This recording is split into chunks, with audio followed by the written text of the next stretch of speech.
going to present to you the Brisbane Institute of Strength-Based Practices, and hopefully you'll get some idea as to what we do and how we organize our conferences and what we are looking out for.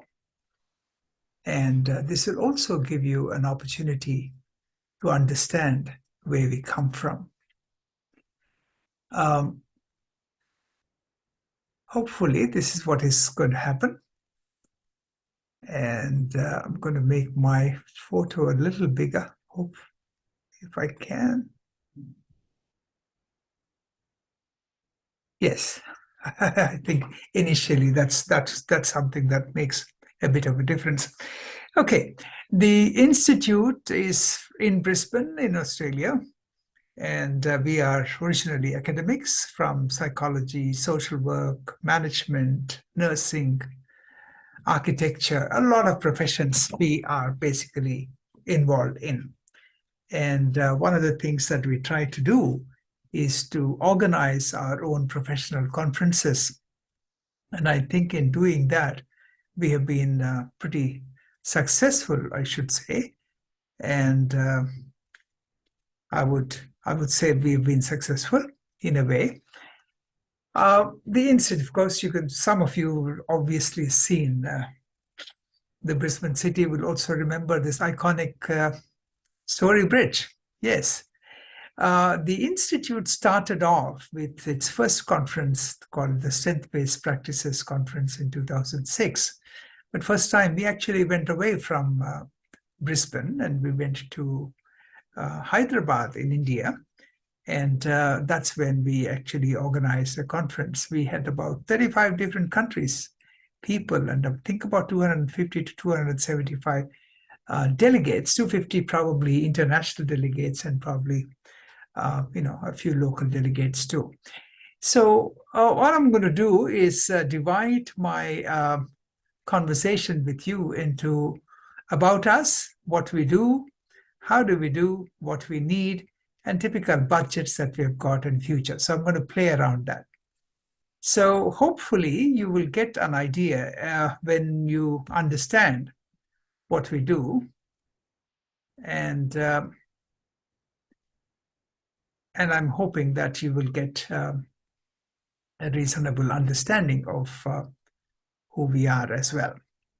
Okay, the Institute was, it's a private training body now. Okay, once upon a time when we started, we were an association, but now it's completely a private training body. And we started functioning since 2006. And the way we did is basically understand the philosophy that is about coping and resilience, and work with people with an idea of not definitely wanting to work with deficits of people, but to look at their strengths. The backgrounds I've already mentioned to you, and then it's a conference modality that we have taken. And of course, 2006, if it was Hyderabad, and then 2000, and between then and 2008, we did various activities in various places within Brisbane, Australia, and other countries. And then we decided to go all the way to Croatia, Dubrovnik, and the most beautiful place where we surprised European organizers that we can actually do something different as far as they're concerned. So that's what we did. Now, one of the questions that actually comes up into everybody's mind is what sets us apart from other people? Firstly, we are content specialists because we are managers. We love to talk. We are academicians. We are looking for opportunities. And why not content managers look around for their own facilities and look around and get the deals themselves? So we kind of, sometimes somebody might say we have just cut a lot of people. No, we didn't. What we did is we maximized our comfort. We also organized it ourselves in such a way that we can enjoy the conference and also the opportunity of going around different places.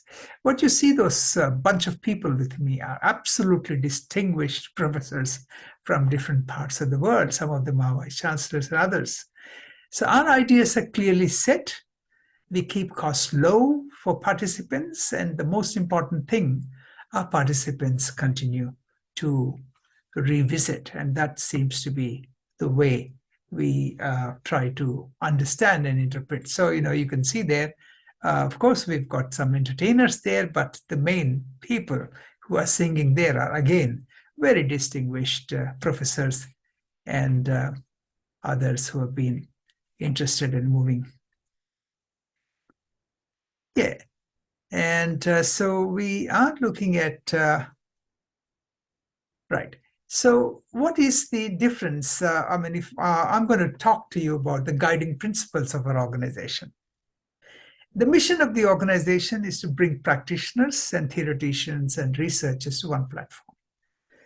Whether university academics or whether they are people who are connected with, teaching anything or the other, happen to be from one angle. And there are people who are practitioners who also happen to have a different kind of wisdom. So we wanted these wisdoms to meet with and bring them together. And to continue to strengthen affordable education. That's the most important thing. And training where possible, along with rest and recreation. And that's what we are trying to do. And we hope that we have been in a position to, do that well.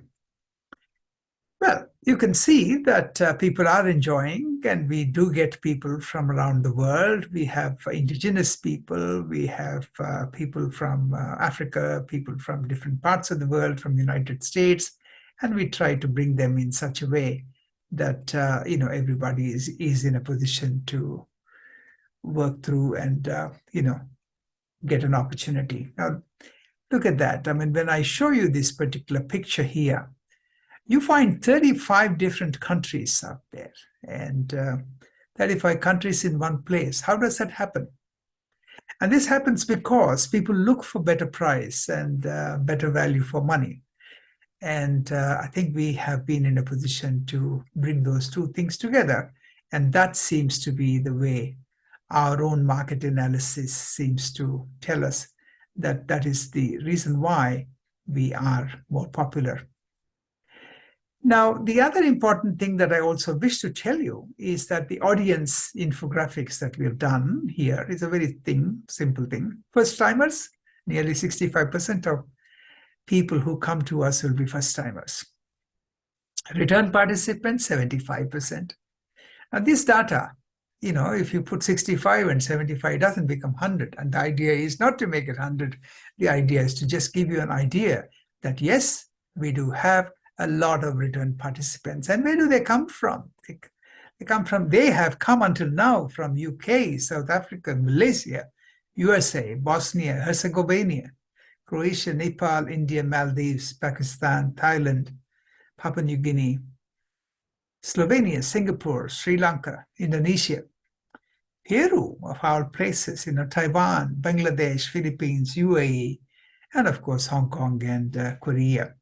So that's the way we try to get hold of people. Of course, we advertise, but a lot of advertising is through a personal mail, through professional mail, through university mail. Our credibility is pretty high. So we don't have to really throw, 10,000 pamphlets and then we get 100 people. That's ridiculous.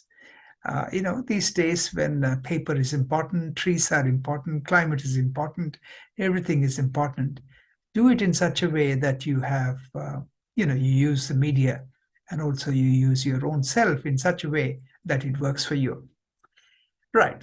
So how did we come to that sort of a situation? We came to that kind of situation and popularity because our registration costs for developing countries have always been kept around $275 or so. And for the Western countries, around $475.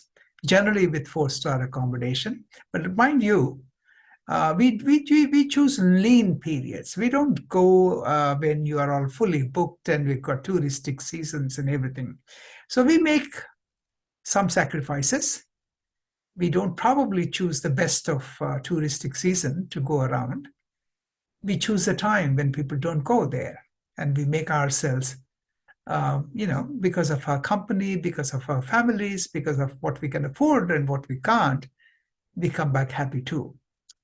Nowadays, of course, since four-star accommodation has become a little more expensive, we are going to hike up some of those prices, but otherwise they will be in the same kind of a range, maybe a couple of $100 or $200 more to be added.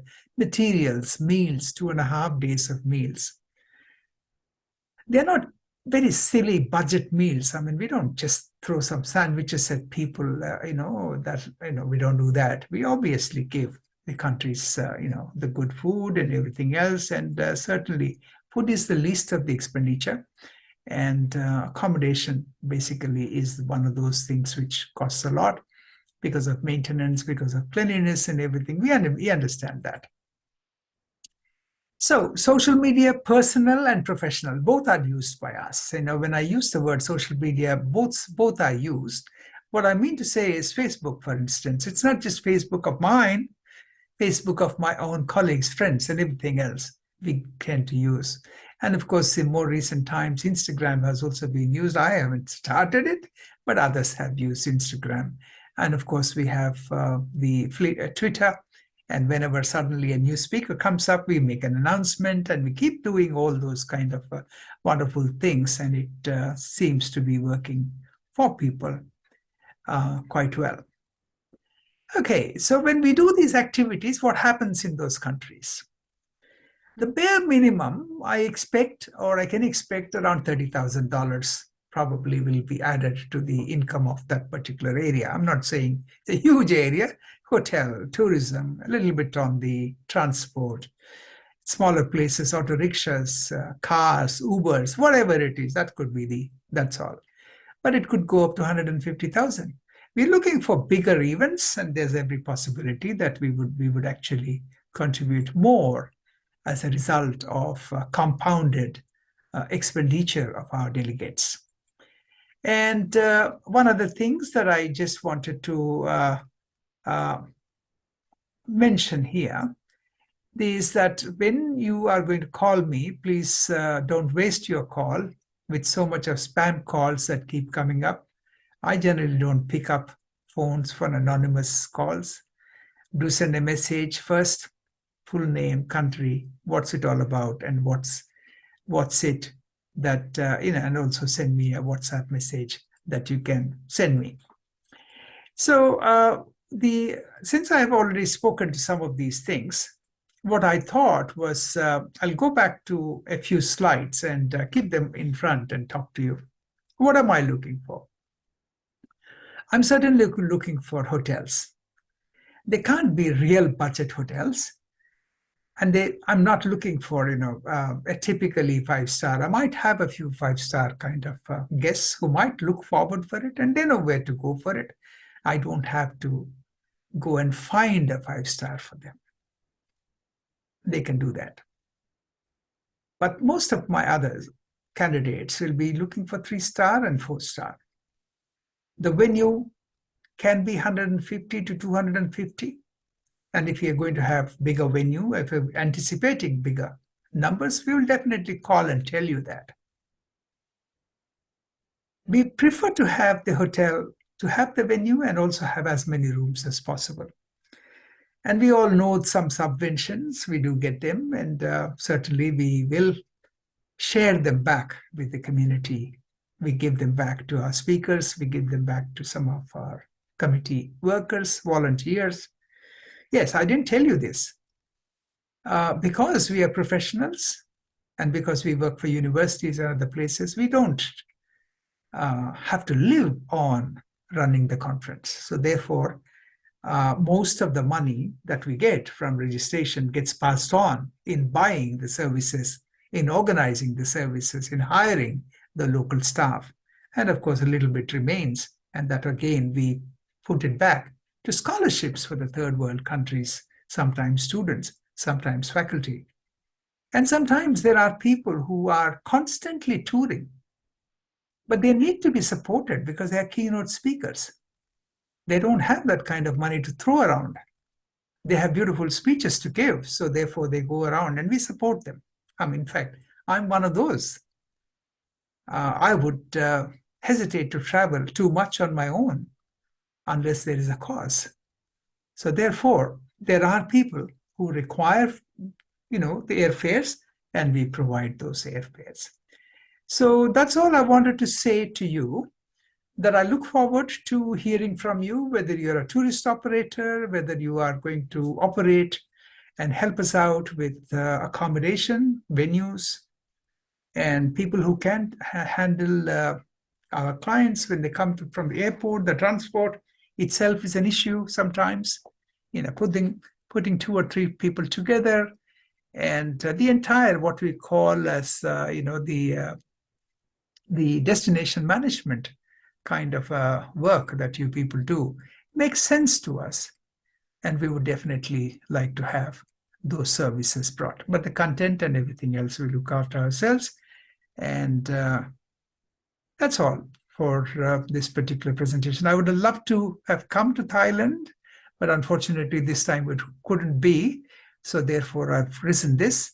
I will definitely answer your email calls, and of course we have a website, but it's not really geared at this point of time, and they're going to do some new changes. It's going to be a very dynamic website soon.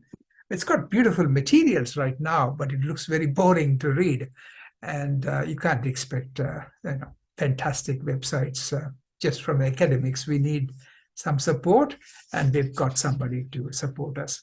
Thank you very much, and it was a pleasure for me to record this for all of you.